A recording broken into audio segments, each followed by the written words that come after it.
Bonjour Fabien, Bonjour Nathalie, je suis ravie de t'accueillir aujourd'hui dans nos bureaux. merci. Pour cette initiative, je t'en ai parlé depuis très longtemps, qu'on a nommé Professionals of Switzerland.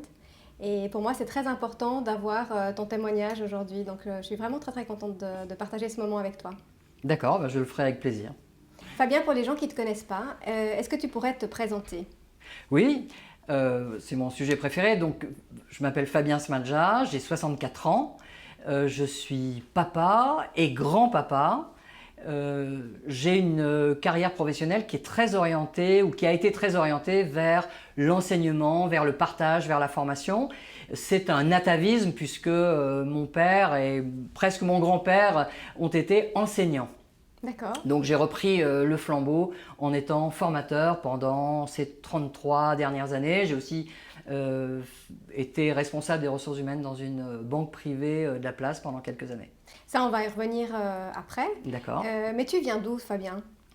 Alors, moi j'ai un parcours assez intéressant pour moi. Je suis né en Algérie, à l'époque où l'Algérie était un département de France, et nous sommes partis d'Algérie en 1962. Nous sommes installés en France, à Paris. J'y ai fait mes études. Ensuite, je suis venu en Suisse. Parce que j'ai épousé à l'époque une Suissesse, donc c'était une aventure. Par amour. Exactement, c'était il y a 35 ans maintenant que je suis en Suisse. Et voilà, enfin, cet amour c'est fini, mais il n'empêche qu'un autre est né après, c'est ça qui est important. Fabien, ce qui m'intéresse, c'est ton parcours professionnel. Évidemment, on se connaît depuis très longtemps, donc j'ai pu te suivre depuis un petit moment dans ta carrière. J'aimerais savoir, ça va être difficile de raconter toute ta carrière, mais explique-nous un petit peu ton dernier poste. Qu'est-ce que tu faisais en fait? Et qu'est-ce que tu fais aujourd'hui? Alors aujourd'hui, je me consacre principalement à deux choses. La première, c'est l'enseignement.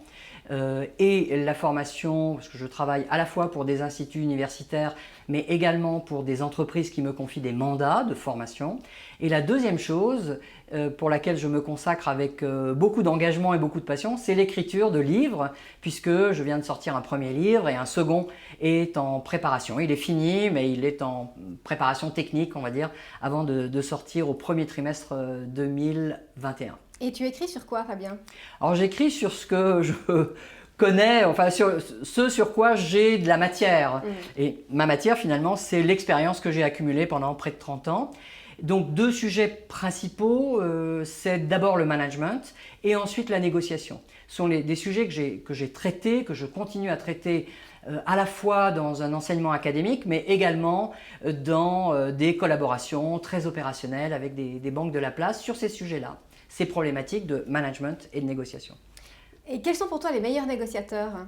Les meilleurs négociateurs, ce sont des gens qui aiment négocier, qui aiment partager, qui aiment échanger avec leurs interlocuteurs, qu'ils considèrent que tout interlocuteur n'est pas forcément un client potentiel, mais c'est d'abord une relation sociale. Parce que la négociation, c'est d'abord construire une négociation sociale, une relation sociale, avant de construire une relation commerciale. Donc c'est ça les bons négociateurs, qui sont en fait très humanistes. Dans ta carrière, est-ce que tu as eu des mentors ou des gens qui t'ont accompagné? Oui, beaucoup, je dirais. Je dirais beaucoup parce que il y a un adage biblique dont je m'inspire très souvent, qui dit la chose suivante. Qui est le sage? Celui qui apprend de tout homme. Donc moi j'ai essayé d'appliquer cet adage pendant vraiment toute ma carrière. Donc qui m'a accompagné finalement? Alors je citerai après un ou deux mentors bien sûr pour répondre précisément à ta question. Mais qui m'a accompagné? C'est les presque 15 000 participants que j'ai eus dans mes séminaires depuis plus de 30 ans. Ces personnes-là m'ont accompagné parce qu'à chaque fois que j'ai enseigné quelque chose, en retour, eh bien j'ai pris quelque chose, j'ai appris quelque chose. Donc sur le plan pédagogique, le fait d'aller chercher une information, d'aller chercher un enseignement chez une personne avec qui on veut partager quelque chose, pour moi, c'est une posture pédagogique qui est très importante. Ça, c'est le premier point. Alors, quels ont été mes mentors? Mon premier mentor, c'est mon père, ce héros au sourire si doux, comme dit Victor Hugo. C'est lui qui m'a montré la route, qui m'a accompagné. Je le vois encore rentrer le soir à la maison avec les mains pleines de craie. Tu sais, c'est à l'époque où on écrivait sur les tableaux avec de la craie. Donc ça, j'ai cette image et ce bruit très particulier que fait la craie sur le tableau est quelque chose que j'aime beaucoup parce que c'est vraiment toute mon enfance. Donc mon premier mentor, ça a été lui. Et ensuite, j'ai eu des mentors comme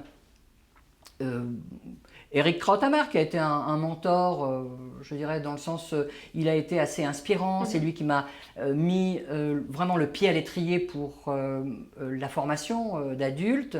Ça a été quelqu'un qui a compté.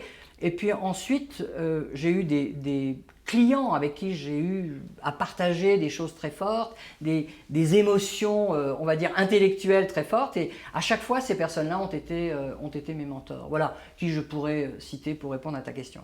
On n'a pas parlé encore du sport, mais tu sais que c'est un sujet qui me touche, qui m'intéresse. Donc j'aimerais que tu partages un petit peu ton expérience de grand sportif en fait. Oui, en fait, ma carrière a commencé comme sportif professionnel puisque dans ma jeunesse, j'ai fait beaucoup de sport et je continue à faire moins de sport qu'avant. J'ai adapté évidemment à mon âge canonique. Ouais. J'ai beaucoup fait de judo. J'ai fait du judo pendant plus de 50 ans. Et j'ai même enseigné le judo. J'ai un diplôme donc, de professeur de judo. Ça a été quelque chose qui m'a beaucoup marqué. Alors, d'abord, sur plusieurs plans. D'abord, sur le plan de la compétition, parce que la compétition, c'est l'apprentissage de la maîtrise des émotions. D'accord ? Alors, il y a l'aspect sportif, bien sûr. Il y a l'aspect préparation à la compétition. Il y a l'aspect esprit compétitif, le fighting spirit que l'on peut avoir. Mais il y a aussi, et c'est ce que ça apporte dans la vie de tous les jours, et c'est pour ça que je recommande aux parents de faire de la compétition à leurs enfants, parce que c'est un apprentissage de l'émotion. Hein, c'est montée d'adrénaline que l'on arrive à plus ou moins maîtriser au fur et à mesure des compétitions. Et ensuite, il y a le judo en lui-même, c'est un art martial qui est très codé et qui est porteur d'une philosophie, je dirais d'un art de vivre.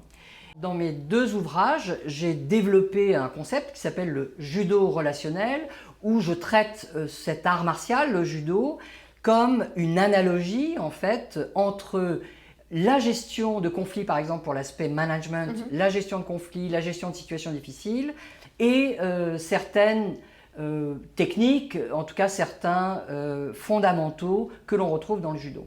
D'accord ?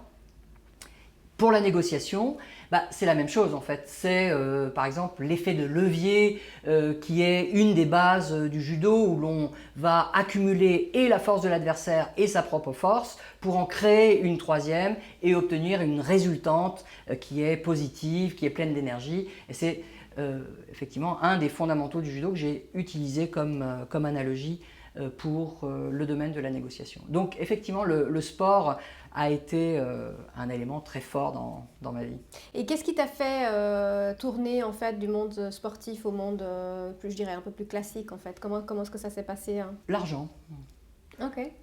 Parce que, tout simplement, je n'arrivais pas à vivre de l'enseignement du judo. À l'époque, on ne pouvait pas en vivre. Et mon père, qui, à mon avis, en a eu marre à un moment donné de me financer, m'a dit, écoute, il faudrait peut-être que tu trouves un métier qui soit un peu plus rémunérateur, de façon à ce que tu puisses payer ton loyer. Voilà, alors je le dis avec un peu d'humour, mais en fait, dans le fond, c'était ça.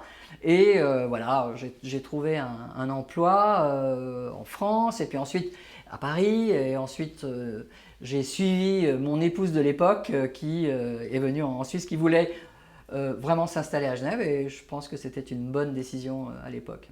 Si on parle de tes valeurs, Fabien, qu'est-ce que tu dirais en 3 mots? Quelles sont tes principales valeurs? D'abord, j'aimerais définir pour moi ce qu'est une valeur. La définition à laquelle j'accroche le plus, c'est la suivante. Une valeur, c'est ce à quoi je ne renoncerai jamais. Donc, ce sont des ancrages qui sont très forts dans une personnalité, dans une vie, que sont les valeurs. Alors, quels sont les ancrages quelles sont mes valeurs? Quels sont les ancrages qui sont forts pour moi? Je pense que la première valeur, c'est certainement la créativité, l'innovation. c'est quelque chose qui me poursuit, qui m'obsède, c'est faire différemment, faire mieux, faire autre chose, sortir du cadre, sortir de la box, etc. C'est une valeur vraiment que j'espère pouvoir toujours incarner. Ça, c'est la première valeur. La deuxième valeur qui est importante pour moi, ça c'est plus une valeur familiale en fait, c'est le sillon dans lequel je m'inscris derrière mon père, c'est la transmission. Donc transmettre. C'est pour ça que j'ai passé des centaines et des centaines d'heures à écrire, et je continue parce que c'est vraiment quelque chose qui m'intéresse, à écrire parce que par ce biais-là, je peux vivre ma valeur qu'est la transmission. Ça, c'est un point important. Et puis, la troisième valeur, elle est, on va dire, assez classique, c'est la famille, parce qu'en fait, ma famille, c'est ce qui m'intéresse aussi le plus. Ça veut dire mon épouse, ça veut dire mes enfants, ça veut dire mes petites filles. Donc, la famille est une valeur qui me permet, on va dire, de vivre les deux autres parce qu'elle me donne un équilibre, une harmonie de vie. Donc, j'essaye de vivre cette valeur parce qu'il y a toujours ce problème de la distanciation qu'il y a entre la valeur proclamée et la valeur vécue. Alors, des fois, cet écart-là, il est un petit peu dommageable, je dirais. Tu as travaillé dans le monde des ressources humaines. Je pense que c'est très intéressant aussi d'avoir ton retour par rapport au recrutement, etc. Qu'est-ce qui est important pour toi quand tu recrutes quelqu'un? Qu'est-ce qui fera la différence finalement? Alors, ça c'est une sacrée bonne question parce qu'elle nous renvoie aussi à la question des valeurs. Moi, ce que je regarde, c'est d'abord ce que j'appelle le fit culturel. Ça veut dire, est-ce que le candidat qui est en face de moi va être prêt à s'intégrer aux valeurs de la banque, aux valeurs de l'entreprise dans laquelle il postule. Et ça, c'est un point important. Je dois dire peut-être même plus, un point crucial. Il doit pouvoir s'intégrer. S'il ne s'intègre pas, c'est très difficile de l'aider à s'intégrer dans le profil culturel que l'on recherche, dans la culture même de l'entreprise, dans les valeurs qui sont prônées. Et dans les comportements caractéristiques que l'on attend d'un collaborateur ou d'un manager si c'est à ce niveau-là que l'on engage. Je dirais également une autre chose concernant ce fit que l'on va chercher. C'est un constat que j'ai fait. Le constat est le suivant. On engage toujours sur des compétences techniques et on licencie toujours sur des compétences comportementales. C'est intéressant. Très intéressant. Et c'est une réalité, vraiment que j'ai observée pendant des années. Donc c'est quasiment dans 98% des cas de licenciement, c'est pour des raisons de dysfonctionnement comportemental. Si ce n'est pas pour des raisons économiques, évidemment. Alors oui, il y a aussi effectivement les raisons économiques. Mais même dans les raisons économiques, on va aller choisir comme critère de sélection des personnes de qui on va se séparer, d'abord des critères comportementaux, c'est-à-dire des gens qui ont des compétences sociales, celles-là, les belles, bonnes compétences sociales, celles-là on va les garder. Alors que pour celles qui dysfonctionnent de ce point de vue-là, eh bien, dans les licenciements économiques, on va peut-être les mettre en tête de liste. Donc, juste pour finir, ce que j'observe derrière un candidat, c'est sa capacité à comprendre la culture de l'entreprise dans laquelle il postule, sa capacité à s'intégrer, donc je vais aller jauger ce niveau d'adaptation, évidemment, et tout ce qui est compétences techniques, évidemment, je vais le checker, mais à la limite, c'est moins grave parce que ces compétences techniques, je vais pouvoir les lui transmettre avec des par cours, par de la formation, effectivement. Très bien. On reprend par rapport au niveau du leadership, en fait. Pour moi, c'est très intéressant, ton parcours et les cours que tu donnes aussi. Est-ce que tu penses qu'on est leader ou qu'on le devient? Alors ça, c'est une question qui est souvent posée sur l'inné et l'acquis, etc.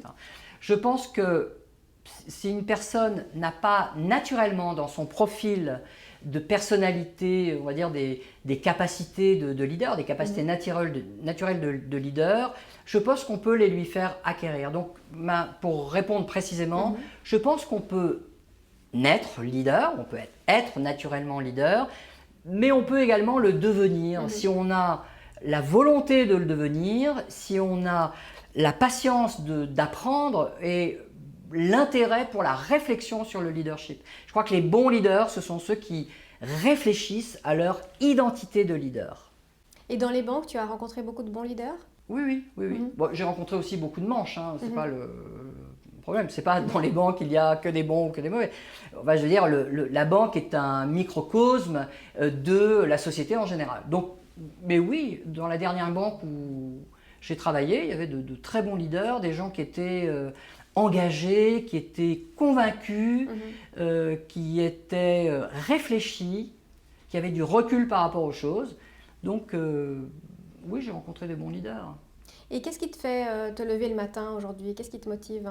Alors, ce qui me fait me lever le matin, c'est principalement ma femme qui me réveille et mon réveil. Donc ça, c'est voilà. Et la perspective d'un café, ça me fait lever le matin. Non, pour répondre sérieusement, c'est certainement la passion qui m'anime de ce que je fais. Et ça, c'est une chance extraordinaire que j'ai eue toute ma carrière, c'est que je n'ai fait que des métiers passion. Donc, j'ai travaillé comme responsable de la formation chez Swissair, par exemple, pendant quelques années. Et ça, c'était un environnement où je n'avais autour de moi que des gens passionnés par ce qu'ils faisaient. Et moi-même, par osmose, j'ai été passionné par ce que j'ai fait et par la formation en général. Je me lève pour vite aller à mon bureau, écrire une idée qui m'est passée par la tête pendant la nuit ou ce genre de choses. Donc oui, je me lève avec beaucoup de plaisir. Mais le passage, on peut en parler, le passage de la vie corporate dans une banque à la pré-retraite, c'est quelque chose que tu as bien entamé. Parce que je pense qu'il y a pas mal de gens qui se posent des questions en fait sur c'est quoi après en fait, quand on a été très occupé. Bon, tu es passionné, tu es très actif, mais comment est-ce qu'on vit ce passage en fait de travail tous les jours dans une banque à être à la maison ou dans son bureau à faire d'autres choses par exemple? La différence essentielle, c'est le pyjama. On l'enlève peut-être un petit peu plus tard, mais pour répondre à ta question, passer en pré-retraite, d'abord, c'est un état administratif. Ça n'a rien à voir avec la vraie vie. Après, ce qui va faire le changement, c'est la qualité du projet que tu vas avoir, du projet de vie, du projet professionnel. C'est ça qui va faire qu'il y a une transition. Alors c'est vrai que tu passes d'une structure où il y a beaucoup de normes, où tu dois te lever le matin un peu plus tôt, tu dois aller au bureau, tu dois te contraindre à un certain nombre de normes. Ça, c'est une réalité. Alors, tu es détaché de ça, mais tu te rattaches finalement, ou tu t'emprisonnes peut-être, à d'autres éléments qui sont tes projets, qui sont tes passions, qui sont peut-être des rencontres que tu peux faire dans ton milieu professionnel. Donc, le problème, c'est que quand tu passes il y a le statut administratif, tu deviens pré-retraité. Le problème, c'est que si derrière, tu n'as pas de projet, ni passion, ni envie, ni raison pour lesquelles tu vas te lever le matin, ça devient compliqué parce que tu vas transformer tout ça, cette absence de projet, en frustration. Donc, en frustration qui vont t'aspirer vers le bas, hein, c'est clair. Si tu n'as pas ça, après, tu vas le remplacer par quoi? Tu vas remplacer ce vide-là, tu vas le remplacer par des choses pas intéressantes. Pas intéressantes. Tu vas passer ton temps à ressasser ce qui était bien avant, ton statut perdu, tu vas passer ton temps à regarder les séries télé ou à faire des choses qui n'ont que peu de valeur ajoutée pour ta persona, je dirais. Est-ce que dans ta carrière, tu as eu des moments de doute? Oui, de nombreux, et heureusement. Le doute, c'est ce qui fait réfléchir. Le doute, c'est ce qui nous fait prendre du recul par rapport aux situations. Un poète a dit « Les doutes sont les larmes du cœur ». Et ça, c'est une phrase qui est très importante pour moi. Ça veut dire que derrière le doute, il y a l'émotion, je dirais, et la cruauté du miroir que je peux avoir lorsque je me regarde dans une situation et je me pose la question « Est-ce que j'ai pris la bonne décision ou pas la bonne décision ?» C'est dans ce type de situation qu'on va avoir des doutes. Alors oui, moi j'ai eu beaucoup de doutes et c'est ce qui m'a permis d'avancer, oui bien sûr. Et ce qui m'a permis de cultiver aussi mon humilité et ma modestie, qui sont des qualités essentielles pour avancer. Tu as des petits-enfants, tu as des enfants. Qu'est-ce qui les fait rêver aujourd'hui? Comment tu penses qu'ils vont évoluer dans le monde du travail? Alors, c'est deux questions. Hein. Qu'est-ce qui les fait rêver? Alors, ce n'est pas leur argent de poche, mais je pense que c'est les projets. Je pense que les parents et les grands-parents sont des rôles modèles pour les enfants et les petits-enfants. Donc, nous devons être inspirants pour eux. Nous devons leur montrer un chemin. Je m'excuse, c'est un peu des poncifs que j'utilise, mais en fait qui sont vraiment des réalités de l'état de parents et de grands-parents. On doit vraiment avoir conscience que ce que nous disons, ce que nous faisons, comment nous sommes observés, sont, on va dire, des leçons permanentes pour nos enfants et nos petits-enfants. Donc moi, je suis vraiment habité par cela, ce qui ne m'a pas empêché de faire d'énormes bêtises avec certains de mes enfants et de mes petits-enfants, ça c'est sûr. Mhm. Et la seconde partie de la question, comment est-ce que tu penses qu'ils vont évoluer dans le monde actuel du travail? S'ils suivent mes conseils, ils évolueront loin dans le monde du travail. Alors le conseil, c'est quoi? Moi, je leur dis toujours, les études, c'est la liberté. Tu veux être libre de choisir ce qui te plaît de faire sur le plan professionnel, va le plus loin possible dans tes études et comme critère de choix de tes études, choisis ce qui te passionne. Ne choisis pas un chemin ou ne choisis pas une matière en fonction de ce qui est bien ou de ce qui n'est pas bien de faire, mais en fonction de ce que tu ressens pour cette matière. Est-ce qu'elle t'intéresse ou est-ce qu'elle ne t'intéresse pas? Donc je pense que avec cette discussion, ce lien que nous avons par rapport à leur évolution professionnelle, je pense que ça devrait les conduire vers quelque chose qui va les passionner, qu'ils vont intégrer, donc dans une vie professionnelle épanouissante. Alors, est-ce qu'une vie professionnelle épanouissante, c'est de devenir docteur ou avocat, comme le voulait ma mère? Eh bien, la réponse est non. La réponse, c'est faites ce qui vous intéresse. Et là, vous aurez une vie professionnelle passionnante, pleine. Et ce qui vous passionne, si c'est la pâtisserie ou si c'est la mécanique de précision, peu importe. Et quid des apprentissages? On a parlé avec un autre intervenant des apprentissages, qui est quand même une grosse force en fait de notre pays. Qu'est-ce que tu en penses en tant que formateur? Ah, je trouve ça formidable. Je trouve ça formidable. Quand je suis arrivé en Suisse il y a 35 ans, j'avais une idée préconçue de ce qu'est l'apprentissage, qui était en fait la relégation des plus mauvais élèves comme apprentis, d'accord? Ça c'était la vision française. Heureusement, elle a beaucoup évolué et la Suisse a démontré que l'apprentissage est un socle sociétal très important. J'ai travaillé chez Swissair et chez Swissair, ce qui était très intéressant, c'est que la plupart des directeurs généraux avaient commencé chez Swissair en étant des apprentis. Et avec la formation continue, donc si quelqu'un fait un apprentissage, un de mes fils a fait un apprentissage, c'est une formation extrêmement sérieuse qui alterne évidemment les parties opérationnelles et les parties théoriques, donc ça c'est une approche qui est extrêmement intéressante. Et si les personnes qui font un apprentissage sont animées par cette envie de progresser et d'apprendre, avec une formation tout au long de la vie, alors ça les conduit à des carrières extraordinaires, beaucoup plus que s'ils avaient fait un master ou voire même un doctorat. Tu as vu énormément de choses dans ta carrière. Est-ce qu'il y a un souvenir en particulier que tu aimerais partager avec nous?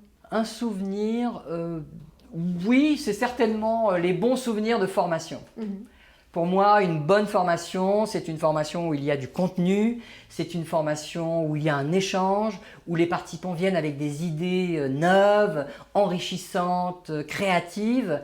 Et tout ceci se passe dans une ambiance évidemment très fun, parce qu'on n'apprend bien que dans le plaisir d'apprendre et dans le plaisir d'échanger. Et ça se fait autour de rire et autour d'échanges qui peuvent être quelquefois un peu plus légers. Les bons souvenirs que j'ai, c'est les formations où j'ai beaucoup rigolé. Je dois le confesser maintenant. Si aujourd'hui tu te croisais à 18 ans, qu'est-ce que tu pourrais te conseiller pour le futur? Et ça ne concerne pas seulement l'aspect professionnel, mais de manière générale. Qu'est-ce que tu pourrais te dire à toi-même à 18 ans? Si je me croisais, d'abord, la première chose que je me dirais, c'est « mais va te faire couper les cheveux !» J'allais dire quelque chose par rapport aux cheveux, en fait. C'est la première chose que je me dirais. Si je me croisais à 18 ans, c'est « s'il était à refaire, je le referais ce chemin. La voix monte des fers et parle des lendemains. » Je pense que je dirais, écoute, suis comme tu l'as fait ton instinct, fais ce qui te plaît, sois libre comme tu l'as été et tu verras que tu feras une carrière qui est super fun. Comment est-ce que tu aimerais qu'on se souvienne de toi, Fabien? Ah, d'un mec marrant alors. ça c'est clair. Un mec marrant avec des idées originales, ça j'adorerais. Oui. Merci beaucoup Fabien pour ce moment de partage et de rire. Je pense qu'il y aurait tellement plus de choses à raconter sur ton parcours, mais on n'a pas assez de temps. En tout cas, un grand merci pour cet échange authentique. Merci à toi Nathalie de m'avoir reçu.